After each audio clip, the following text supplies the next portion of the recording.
আজকে আর বলবো না, দুপুরে খেতে বসেছি। এখন ঘড়িতে বাজে 6:45। 6:45 আমি রূপকের জন্য বসে বসে বসে বসে এই অবধি। তারপর অবশ্য আমারও কাজ ছিল, আমারও কাজ সারতে সাথে অনেকটা বেলা হয়েছে। আর রূপকও কিছু কাজ করছিল, তা সেই কারণেই এত বেলা। আমার একদমই খেতে ইচ্ছে করছে না, মানে খিদে পুরো নষ্ট হয়ে গেছে। তা রূপক বললো যে না, দুটো খেতে বসো, মানে অল্প একটু হলেও ভাত নিয়ে বসো।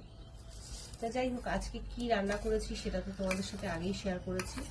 তা আরেকবার বলে দিই, আলু ভাজা, পাঁপড় ভাজা, পনির ভাজা, তার সাথে মুগ ডাল।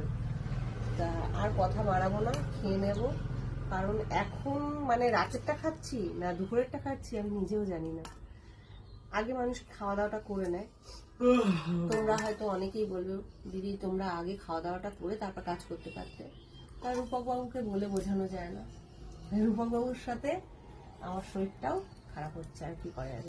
আরে আর দুদিন বাদে হাতে রয়েছে, ঠিক আছে, সবকিছুই নর্মাল হয়ে যাবে। ঠিক আছে, দেখি নর্মাল হতে কত সময় লাগে। তা এরকমই হয়, মানে আমি খেলে খেয়ে নিতে পারতাম, কিন্তু ওই যে খাওয়ার অভ্যাসটা নেই একা একা। ছেলের খাওয়া অনেকক্ষণ আগেই হয়ে গেছে, ছেলে খেয়ে নিয়েছে, ছেলেকে দিয়ে দিয়েছিলাম। তা চলো, এই সন্ধেবেলা আমি কখনো খেতে বসি না, আর আমার খেতে ভালোও লাগে না, আর খাওয়া উচিতও না। কিন্তু আজকে মানে একদম নিরুপায় হয়েই বসেছি। সন্ধেবেলা মা ঠাকুমারা বলতো সন্ধেবেলা খেতে নেই, তা কি করা যাবে, চটপট করে খেয়ে নিই। এখনো সন্ধে লাগেনি, সন্ধে লাগার আগেই খাওয়াটা শেষ করবো, তাই আর কথা বাড়াচ্ছি না। চলো খেয়ে নিই চটপট করে।